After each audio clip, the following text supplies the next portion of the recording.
Peter Pan by J.M. Barrie. Chapter 13. Do you believe in berries? The more quickly this horror is disposed of, the better. The first to emerge from his tree was Curly.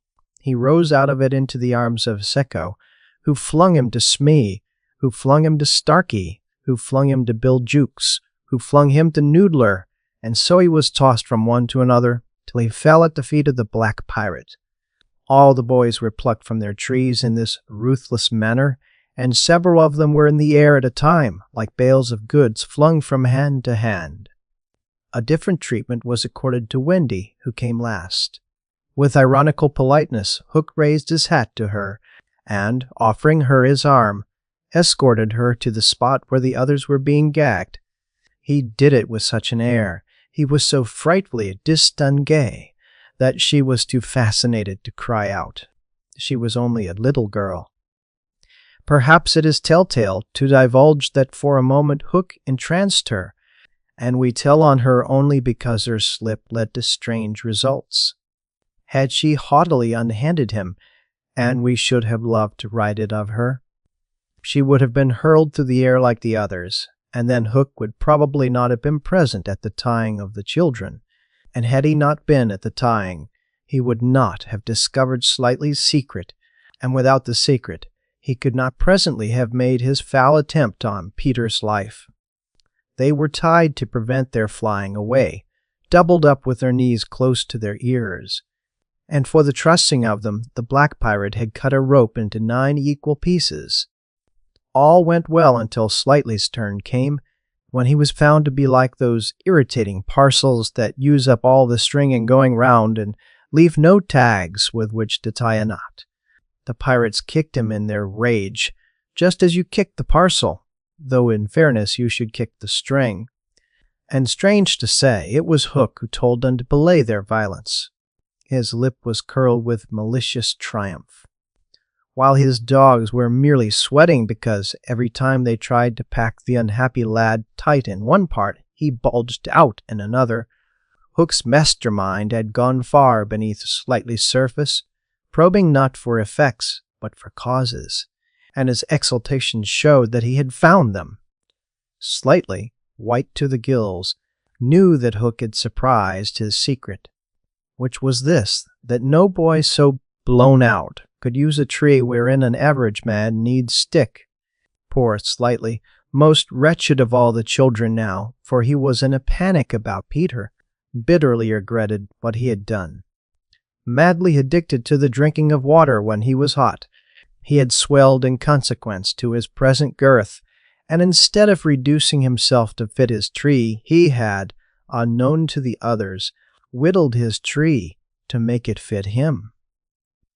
Sufficient of this, Hook guessed to persuade him that Peter at last lay at his mercy, but no word of the dark design that now formed in these subterranean caverns of his mind crossed his lips. He merely signed that the captives were to be conveyed to the ship, and that he would be alone.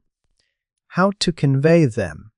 Hunched up in their ropes, they might indeed be rolled downhill like barrels, but most of the way lay through a morass. Again, Hook's genius surmounted difficulties. He indicated that the little house must be used as a conveyance. The children were flung into it.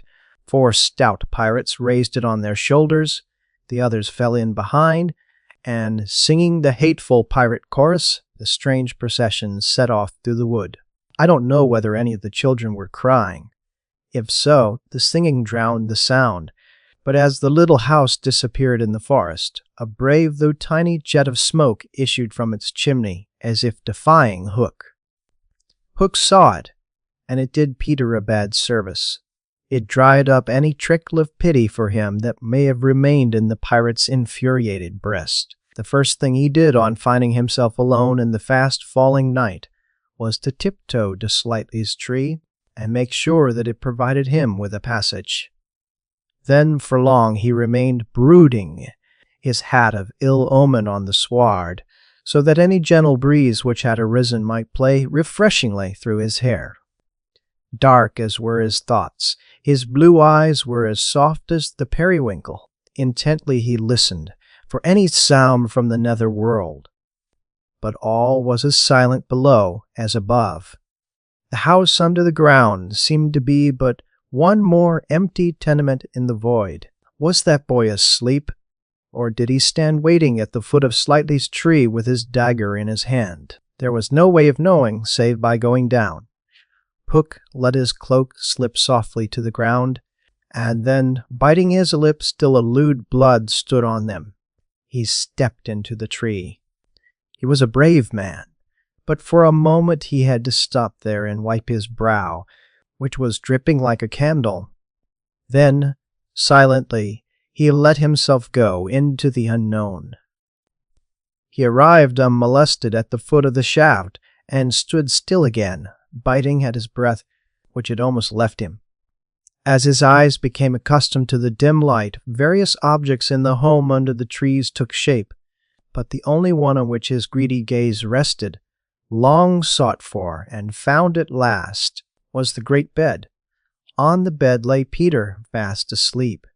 Unaware of the tragedy being enacted above, Peter had continued, for a little time after the children left, to play gaily on his pipes.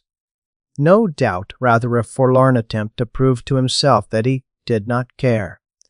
Then he decided not to take his medicine so as to grieve Wendy. Then he lay down on the bed outside the coverlet to vex her still more, for she had always tucked them inside it, because you never know that you may not grow chilly at the turn of the night. Then he nearly cried, but it struck him how indignant she would be if he laughed instead. So he laughed a haughty laugh, and fell asleep in the middle of it. Sometimes, though not often, he had dreams, and they were more painful than the dreams of other boys. For hours he could not be separated from those dreams, though he wailed piteously in them. They had to do, I think, with the riddle of his existence. At such times it had been Wendy's custom to take him out of bed and sit with him on her lap, soothing him in dear ways of her own invention, and when he grew calmer, to put him back to bed before he quite woke up, so that he should not know of the indignity to which she had subjected him. But on this occasion he had fallen at once into a dreamless sleep. One arm dropped over the edge of the bed, one leg was arched, and the unfinished part of his laugh was stranded on his mouth, which was open, showing the little pearls. Thus defenseless, Hook found him. He stood silent at the foot of the tree, looking across the chamber at his enemy. Did no feeling of compassion disturb his somber breast? The man was not wholly evil. He loved flowers, I have been told, and sweet music. He was himself no mean performer on the harpsichord. And, let it be frankly admitted, the idyllic nature of the scene stirred him profoundly. Mastered by his better self, he would have returned reluctantly up the tree but for one thing. What stayed him was Peter's impertinent appearance as he slept. The open mouth, the drooping arm, the arched knee, they were such a personification of cockiness as, taken together, will never again, one may hope, be presented to eyes so sensitive to their offensiveness. They steeled Hook's heart.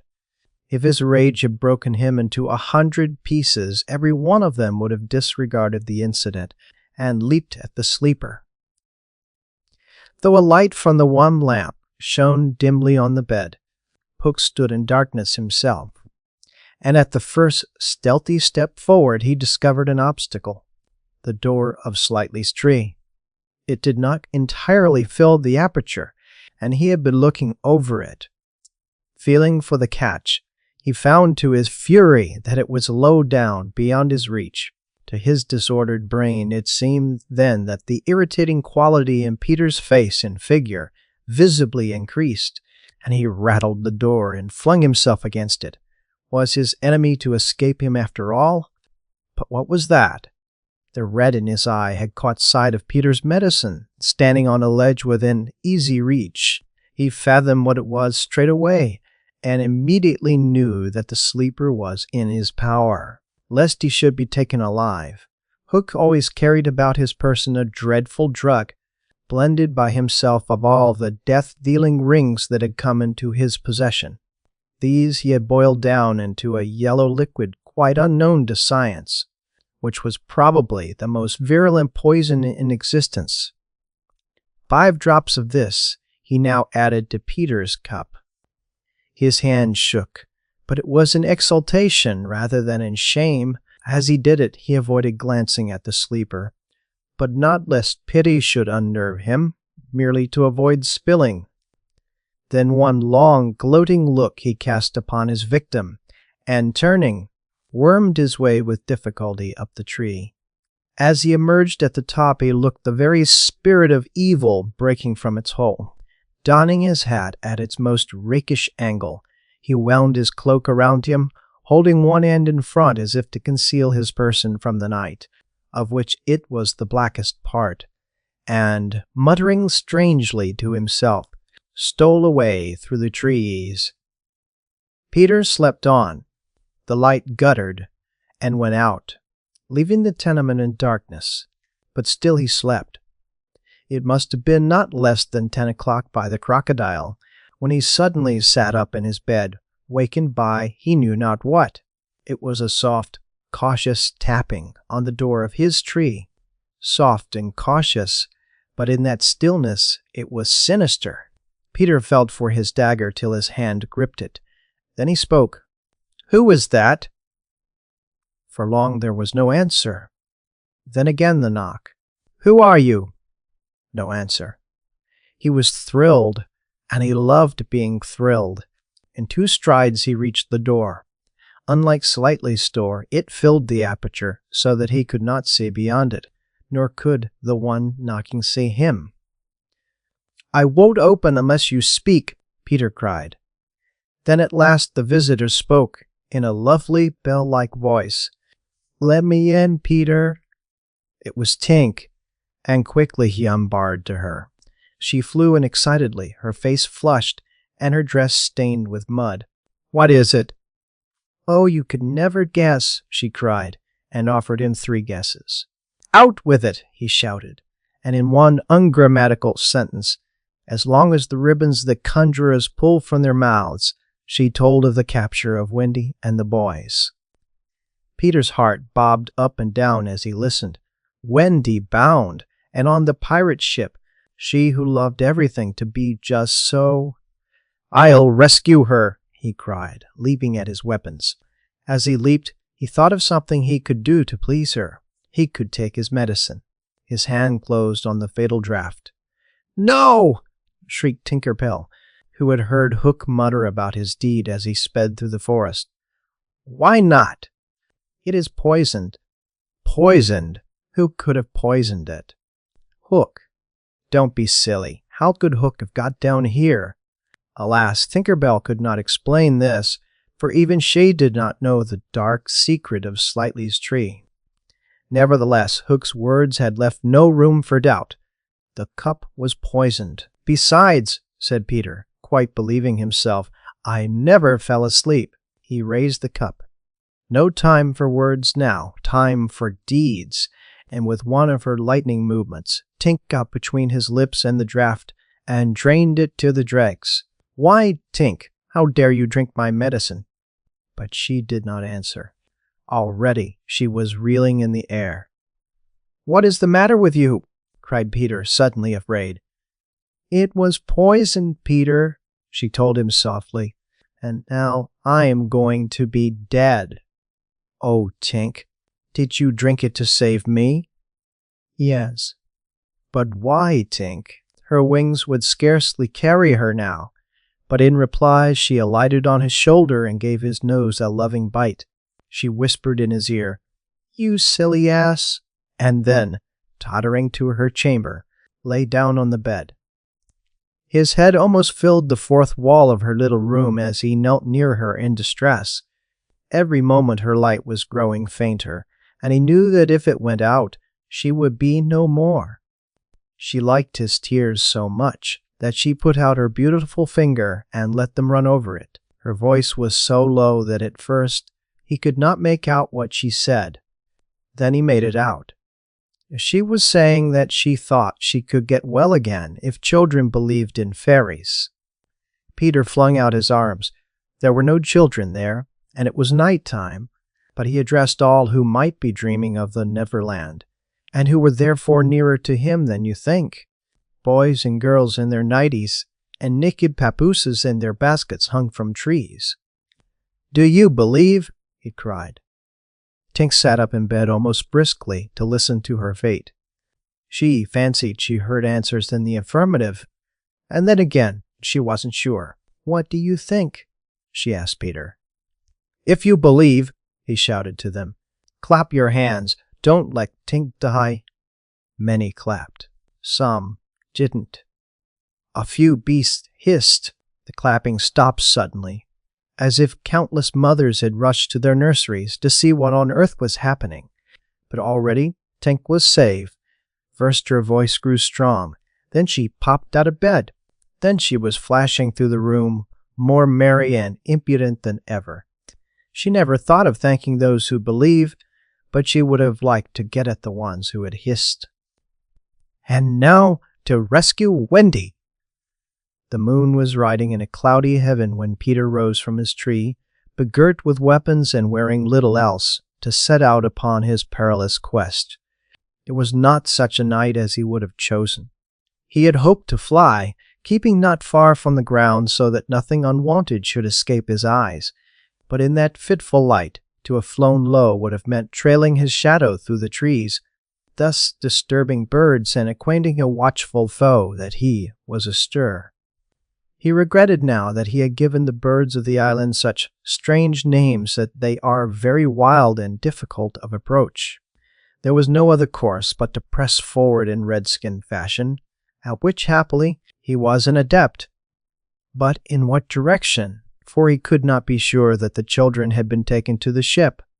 A light fall of snow had obliterated all footmarks, and a deathly silence pervaded the island, as if for a space nature stood still in horror of the recent carnage. He had taught the children something of the forest lore that he had himself learned from Tiger Lily and Tinker Bell, and knew that in their dire hour they were not likely to forget it. Slightly, if he had an opportunity, would blaze the trees, for instance.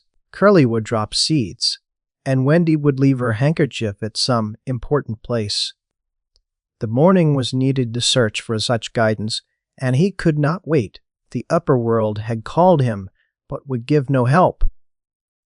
The crocodile passed him, but not another living thing, not a sound, not a movement.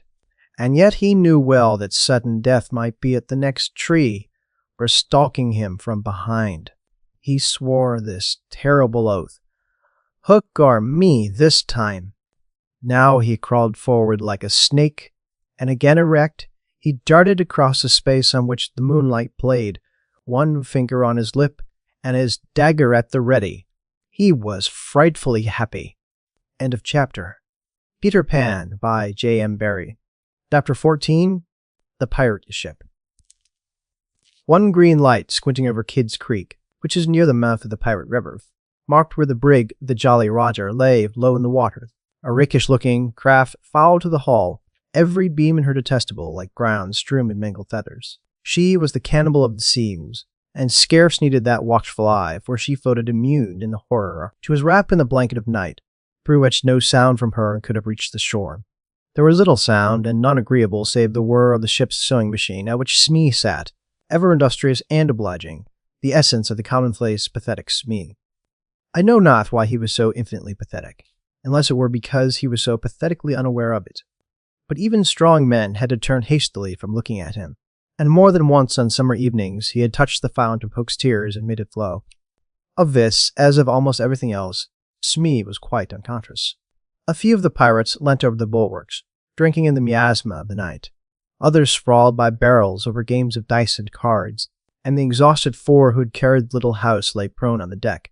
For even in their sleep they rolled skillfully to this side or that out of Hook's reach, lest he should claw them mechanically in passing. Hook trod the deck in thought. O man unfathomable! It was his hour of triumph. Peter had been removed forever from his path, and all the other boys were in the brig, about to walk the plank. It was his grimmest deed since the days when he had brought barbecue to heel, and knowing as we do how vain a tabernacle is man, could we be surprised had he now paced the deck unsteadily, bellied out by the wind of his success? But there was no elation in his gait, which kept pace with the action of his somber mind. Puck was profoundly dejected. He was often thus when communing with himself on board ship in the quietude of the night. It was because he was so terribly alone. This inscrutable man never felt more alone than when surrounded by his dogs. They were socially inferior to him. Puck was not his true name. To reveal who he really was would even at this date set the country in a blaze, but as those who read between the lines must already have guessed, he had been at a famous public school, and its traditions still clung to him like garments, with which indeed they are largely concerned. Thus it was offensive to him even now to board a ship in the same dress in which he grappled her, and he still appeared to his walk to the school's distinguished slouch. But above all he retained a passion for good form. Good form! However much he may have degenerated, he still knew that this is all that really matters.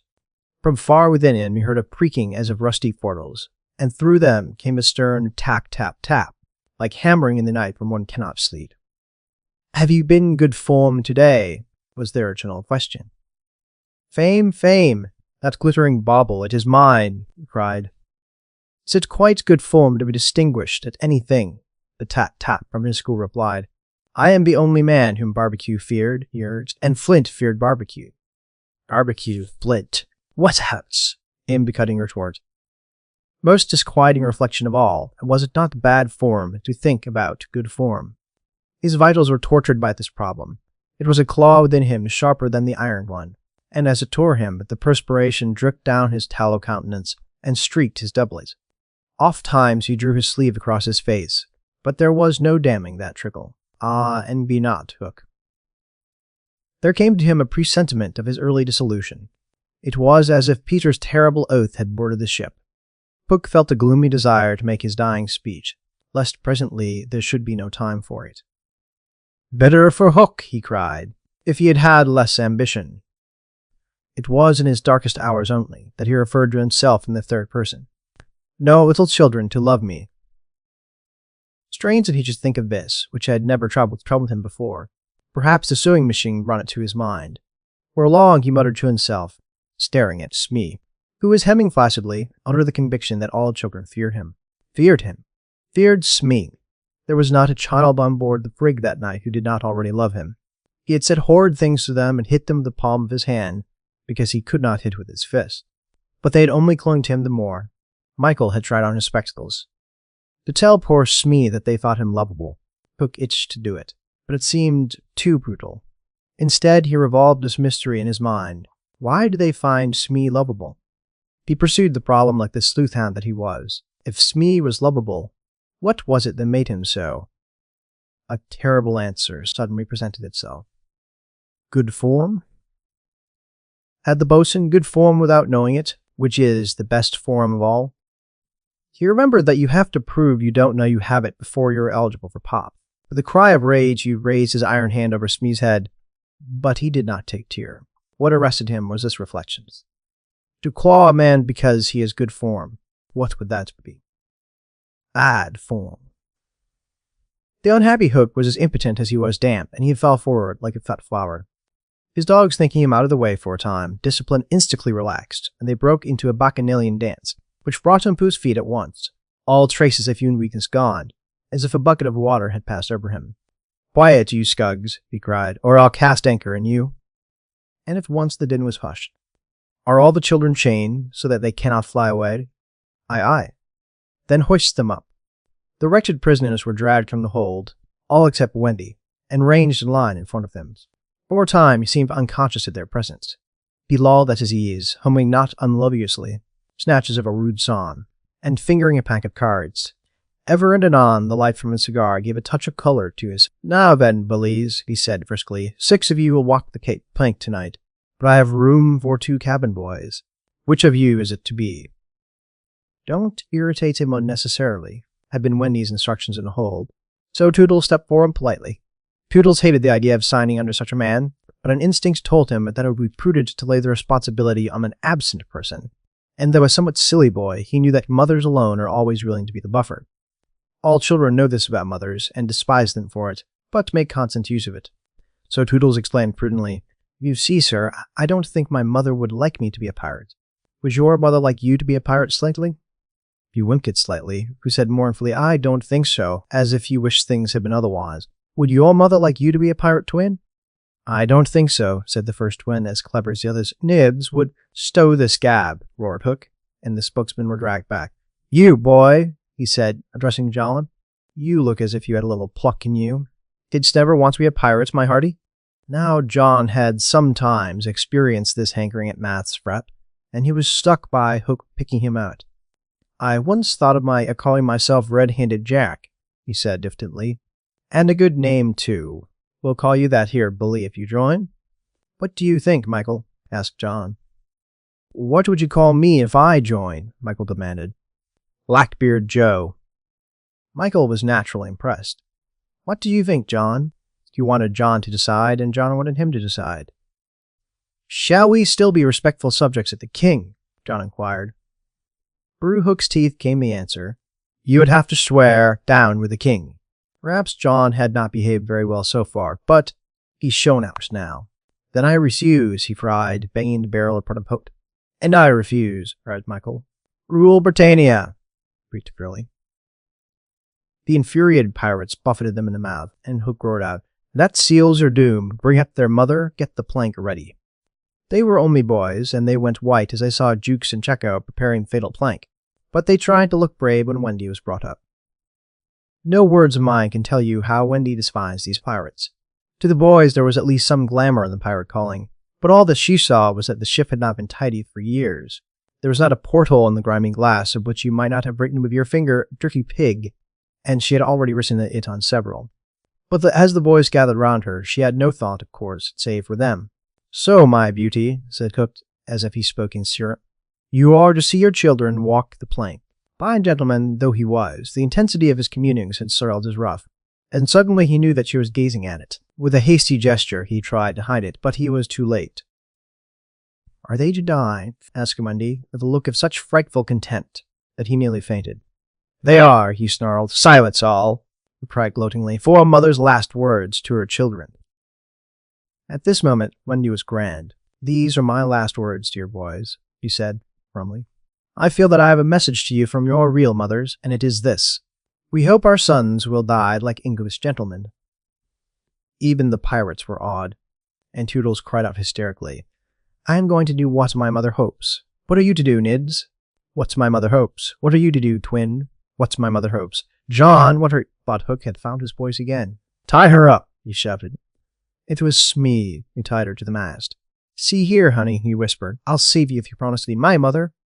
"But not even for Smee would you make such a promise. I would almost rather have no children at all," she said disdainfully. It is sad to know that not a boy was looking at her as Smee tied her to the mast. The eyes of all were on the plank, that last little walk they were about to take. They were no longer able to hope that they would walk it manfully, for the capacity to think had gone from them. They could stare and shiver only. Pook smiled on them with his teeth closed and took a step toward Wendy. His intention was to turn her face so that she should see the boys walking the plank one by one. But he never reached her.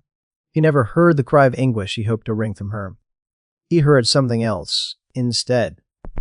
It was the terrible tick-tick of the crocodile. They all heard it, pirates, boys, Wendy, and immediately every head was blown in one direction, not to the water whence the sound proceeded, but toward Hook. All knew that what was about to happen concerned him alone, and that from being actors they were suddenly becoming spectators. Very frightful was it to see the change that came over him. It was as if he had been clipped at every joint. He fell in a little heap.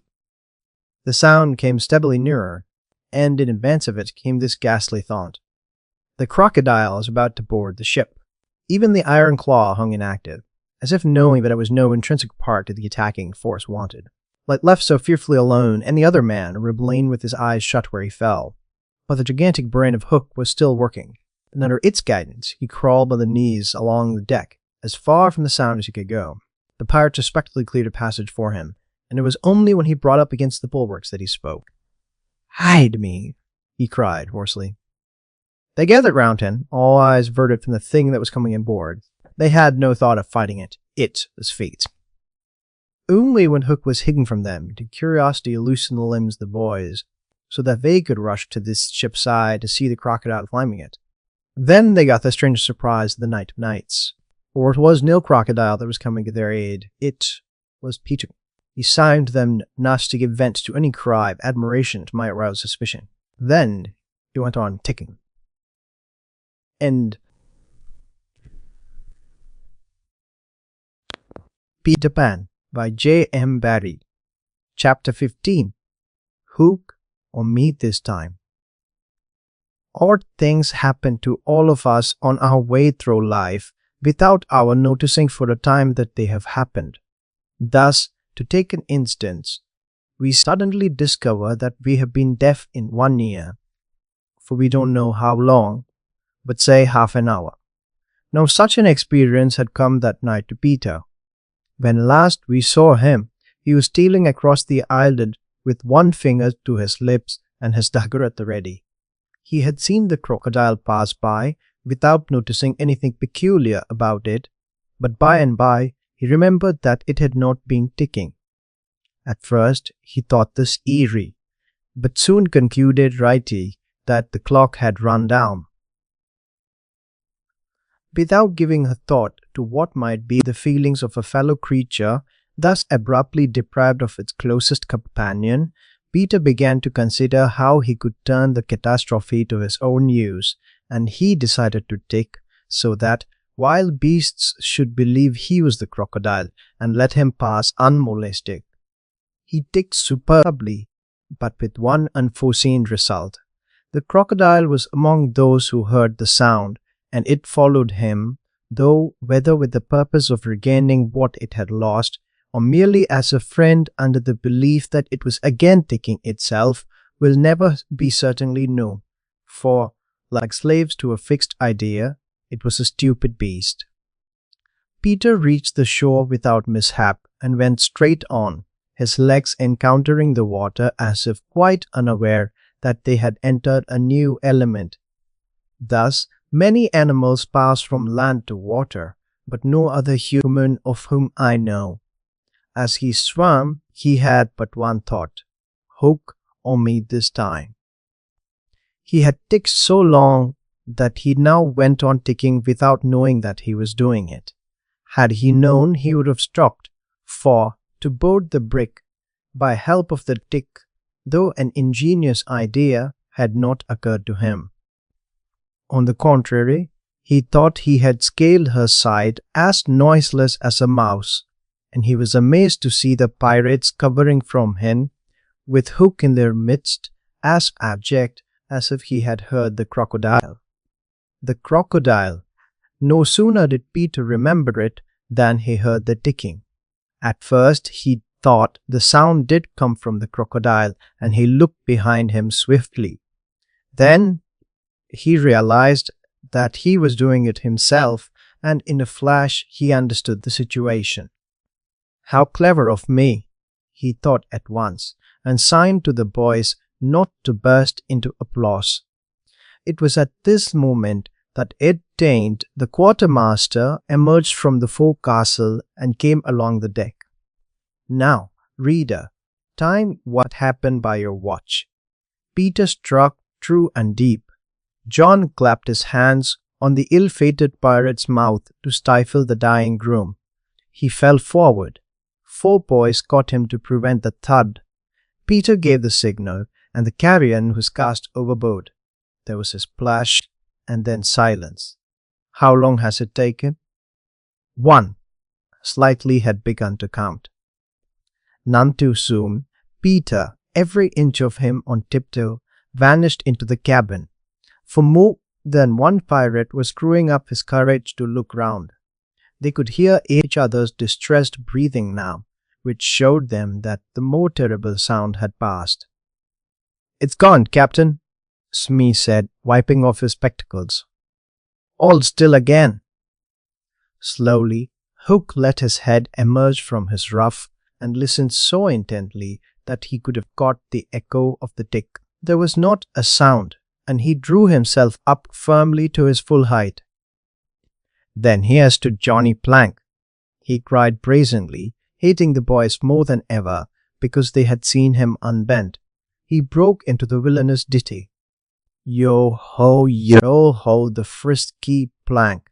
You walks along it so, till it goes down, and you goes down to Davy Jones below.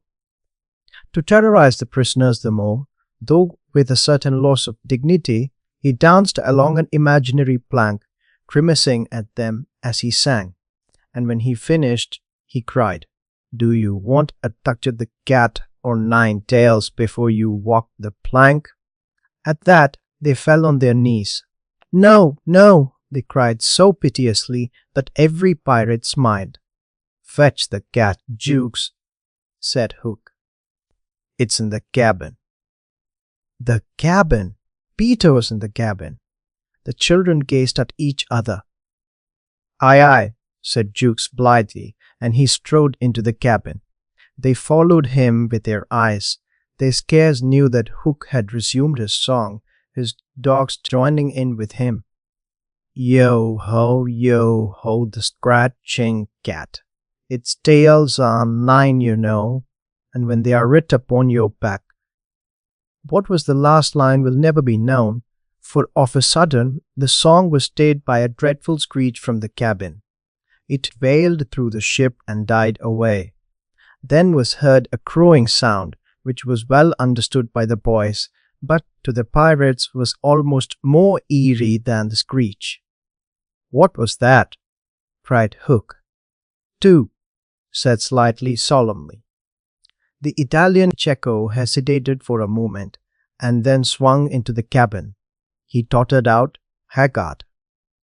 "What's the matter with Bill Jukes, you dog?" hissed Hook, towering over him. "The matter with him is he's dead, stab," replied Cecco in a hollow voice. "Bill Jukes dead?" cried the startled pirates. "The cabin's as black as a pit," Cecco said, almost gibbering. "But there is something terrible in there, the thing you heard crowing." The exultation of the boys, the lowering looks of the pirates, both were seen by Hook. "Cecco," he said in his most steely voice, "go back and fetch me out that doodle-doo." Cecco, bravest of the brave, cowered before his captain, crying, "No, no!" But Hook was purring to his claw. "Did you say you would go, Cecco?" he said musingly. Cecco went, first flinging his arms despairingly. There was no more singing, all listened now, and again came a death screech, and again a crow. No one spoke, except Slightly. "3," he said. Hook rallied his dogs with a gesture. "Is death the North's fish?" he thundered. "Who is to bring me that doodle-doo?" "Wait till Cecco comes out," growled Starkey, and the others took up the cry. "I think I heard you volunteer, Starkey," said Hook, purring again. "No, by thunder!" Starkey cried. "My Hook thinks you did," said Hook, crossing to him. "I wonder if it would not be advisable, Starkey, to humor the Hook?" "I'll swing before I go in there," replied Starkey doggedly, and again he had the support of the crew. "Is this mutiny?" asked Hook more pleasantly than ever. "Starkey is ringleader." "Captain, mercy!" Starkey whimpered, all of a tremble now. "Shake hands, Starkey," said Hook, proffering his claw. Starkey looked round for help, but all deserted him. As he backed up, Hook advanced, and now the red spark was in his eye. With a despairing scream, the pirate leapt upon Long Tom and precipitated himself into the sea. "4," said Slightly. "And now," said Hook courteously, "did any other gentleman say mutiny?" Seizing a lantern and raising his claw with a menacing gesture, "I'll bring out that doodle-doo myself," he said, and sped into the cabin. 5. How Slightly longed to say it. He wetted his lips to be ready, but Hook came staggering out, without his lantern. "Something blew out the light," he said a little unsteadily.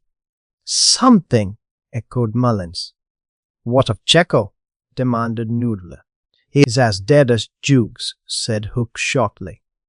His reluctance to return to the cabin impressed them all unfavorably, and the mutinous sounds again broke forth. "All pirates are superstitious," and Cookson cried.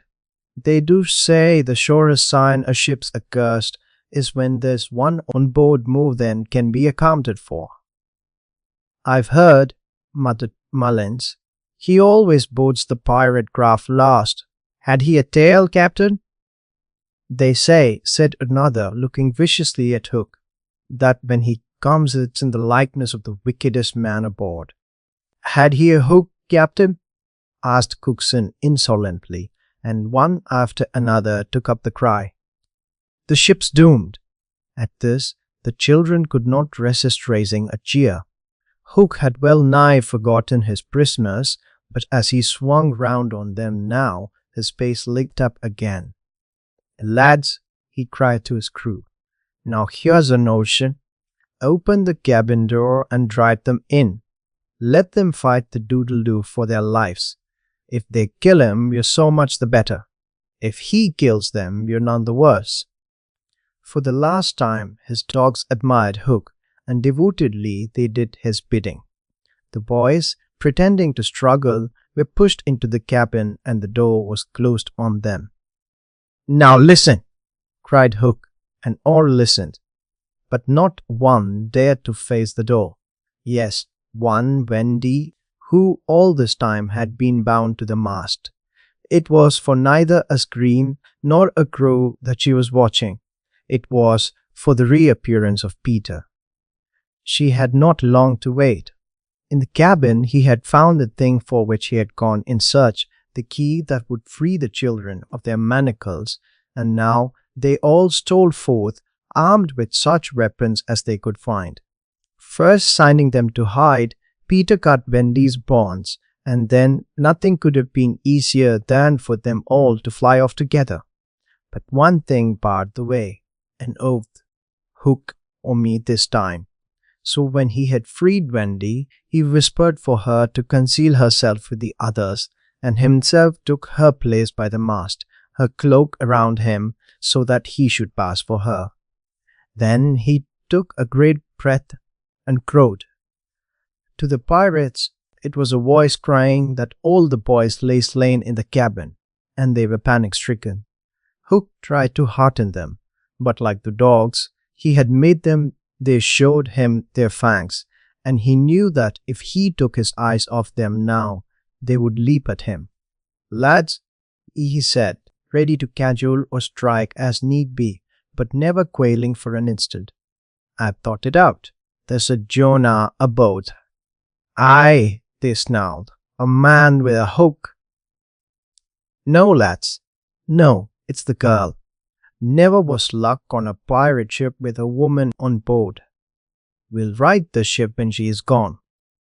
Some of them remembered that this had been a saying of Flint's. "It's worth trying," they said doubtfully. "Fling the girl overboard," cried Hook, and they made a rush at the figure in the cloak. "There's none can save you now, missy," Mullins hissed jeeringly. "There's one," replied the figure. "Who's that?" "Peter Pan the Avenger," came the terrible answer, and as he spoke, Peter flung off his cloak. Then they all knew who it was that had been undoing them in the cabin, and twice Hook essayed to speak, and twice he failed. In that frightful moment, I think his fierce heart broke. At last he cried, "Cleave him to the brisket," but without conviction. "Down, boys, and at them!" Peter's voice rang out, and in another moment the clash of arms was resounding through the ship. Had the pirates kept together, it is certain that they would have won. But the onset came when they were still unstrung, and they ran hither and thither, striking wildly, each thinking himself the last survivor of the crew. Man to man, they were the stronger, but they fought on the defensive only, which enabled the boys to hunt in pairs and choose their quarry. Some of the miscreants leapt into the sea, others hid in dark recesses, where they were found by Slightly, who did not fight but ran about with a lantern which he flashed in their faces, so that they were half blinded and fell as an easy prey to the reeking swords of the other boys. There was little sound to be heard but the clang of weapons, an occasional screech or splash, and Slightly monotonously counting 5, 6, 7, 8, 9, 10, 11. I think all were gone when a group of savage boys surrounded Hook, who seemed to have a charmed life as he kept them at bay in that circle of fire. They had done for his dogs, but this man alone seemed to be a match for them all. Again and again they closed upon him, and again he hewed a clear space. He had lifted up one boy with his hook and was using him as a buckler shield, when another, who had just passed his sword through Mullins, sprang into the fray. "Put up your swords, boys," cried the newcomer. "This man is mine." Thus suddenly Hook found himself face to face with Peter. The others drew back and formed a ring around them. For long the two enemies looked at one another, Hook shuddering slightly and Peter with a strange smile upon his face. "So, Pan," said Hook at last, "this is all you are doing?" "Aye, James Hook," came the stern answer. "It is all my doing." "Proud and insolent youth," said Hook, "prepare to meet thy doom." "Dark and sinister man," Peter answered, "have at thee." Without more words, they fell to, and for a space there was no advantage to either blade. Peter was a superb swordsman and parried with dazzling rapidity. Ever and anon he followed up a feint with a lunge that got past his foe's defense, but his shorter reach stood him in ill stead, and he could not drive the steel home. Hook, scarcely his inferior in brilliancy, but not quite so nimble in wrist play, forced him back by the weight of his onset, hoping suddenly to end all with a favorite thrust, taught him long ago by Barbecue at Rio. But to his astonishment, he found his thrust turned aside again and again. Then he sought to close and give the quietus with his iron hook, which all this time had been pawing the air. But Peter doubled under it and, lunging fiercely, pierced him in the ribs. At the sight of his own blood, whose peculiar color, you remember, was offensive to him, the sword fell from Hook's hand, and he was at Peter's mercy. "Now!" cried all the boys, but with a magnificent gesture Peter invited his opponent to pick up his sword. Hook did so instantly, but with a tragic feeling that Peter was showing good form. Hitherto he had thought it was some fiend fighting him, but darker suspicions assailed him now. "Pan, who and what art thou?" he cried huskily. "I am youth and joy," Peter answered at a venture. "I am a little bird that has broken out of the egg." This, of course, was nonsense, but it was proof to the unhappy Hook that Peter did not know in the least who or what he was, which is the very pinnacle of good form. "Tot again," he cried despairingly. He fought now like a human flail, and every sweep of that terrible sword would have severed in twain any man or boy who obstructed it. But Peter fluttered round him as if the very wind it made blew him out of the danger zone, and again he darted in and pricked. Hook was fighting now without hope. That passionate breast no longer asked for life, but for one boon it craved: to see Peter show bad form before it was cold forever. Abandoning the fight, he rushed into the powder magazine and fired it. "In 2 minutes," he cried, "the ship will be blown to pieces." Now, he thought, true form will show. But Peter issued from the powder magazine with a shell in his hands and calmly flung it overboard. What sort of form was Hook himself showing? Misguided man though he was, we may be glad, without sympathizing with him, that in the end he was true to the traditions of his race. The other boys were flying round him now, flouting, scornful, and he staggered about the deck, striking up at them impotently. His mind was no longer with them. It was slouching in the playing fields of long ago, or being sent up to the headmaster for good, or watching the war game from a famous war. And his shoes were right, and his waistcoat was right, and his tie was right, and his socks were right. James Hook, thou not wholly unheroic figure, farewell, for we have come to his last moment. Seeing Peter slowly advancing upon him through the air with dagger poised, he sprang upon the bulwarks to cast himself into the sea. He did not know that the crocodile was waiting for him, for we purposely stopped the clock that this knowledge might be spared him, a little mark of respect from us at the end. He had one last triumph, which I think we need not grudge him. As he stood on the bulwark looking over his shoulder at Peter gliding through the air, he invited him with a gesture to use his foot. It made Peter kick instead of stab. At last, Hook had got the boon for which he craved. "Bad form!" he cried jeeringly, and went content to the crocodile. Thus perished James Hook. 17. Slightly sang out. But he was not quite correct in his figures. 15 paid the penalty for their crimes that night, but 2 reached the shore. Starkey to be captured by the Redskins, who made him nurse for all their papooses, a melancholy come down for a pirate, and Smee, who henceforth wandered about the world in his spectacles, making a precarious living by saying he was the only man that James Hook had feared. Wendy, of course, had stood by, taking no part in the fight, though watching Peter with glistening eyes. But now that all was over, she became prominent again.